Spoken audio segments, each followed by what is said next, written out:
from the Irish Physios, and I'm here with James today, and we're going to talk about the causes and treatment and management of fat pad impingement.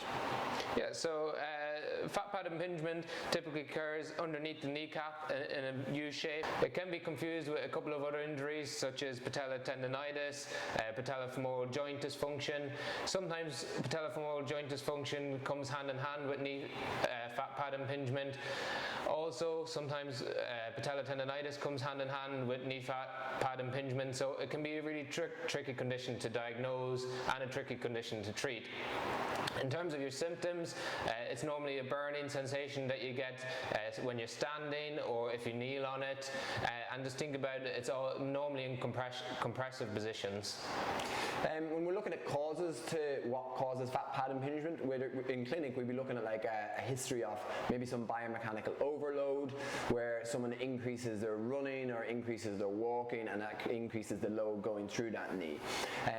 Other factors that can cause it would be if you are hypermobile, there's a higher risk of this happening because a lot of people go into that a lot more extension in the knee, which can cause impingement off those tissues. Other environmental factors would be if you're doing a lot of, say, running downhill, kneeling on it, anything that is irritating that anterior knee can lead to those tissues getting inflamed and painful. From a assessment point of view, we would be looking at like strength deficits around hip, around the quads, and even into that deeper calf soleus area, and seeing you weaken any of those areas that might lead to that area becoming a little more painful. Then in terms of how we diagnose knee fat pad impingement, we can do it clinically based on your symptoms, and normally what we would expect to see is an inflamed fat pad, so it's a little bit puffy underneath the kneecap. It's normally tender to touch, and based on that alongside your symptoms is usually enough for us to diagnose it. Sometimes we might refer onwards just to clarify if there's other conditions that are causing the fat pad impingement. Normally we would refer for an ultrasound if we're looking at the fat pad or the tendons around it.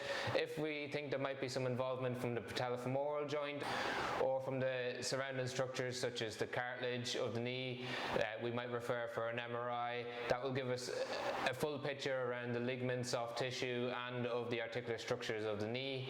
We wouldn't usually refer for an X-ray for this condition, as that won't show us soft tissue injuries.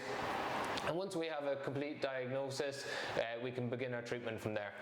So when we're looking to treat this, we would often look at offloading some of the area around it. So we can use things like taping, which we have a video on, and you can click below, to try and offload the fat pad and try and take the pressure away from it. We're also looking at addressing any of those biomechanical factors that we would have found out in the assessment. So if that is a flatter foot, or if we can look at insoles to try and take a little bit of pressure away from that zone too. We're also looking at building up strength in the area around the lower limb, so looking at quadricep strength, calf strength, hip strength, and then we're then looking at, if it is a runner for example, we might look at their running style and doing any alterations in how they're doing their run. In those stubborn cases where it's not settling down and it's repeatedly getting inflamed, we can send off for corticosteroid injections, which again addresses that inflammatory issue around the front of the knee, settles the pain down, but at the end of the day we still need to address the causes that are leading to that overload. So again, you will end up having a course of physiotherapy for this.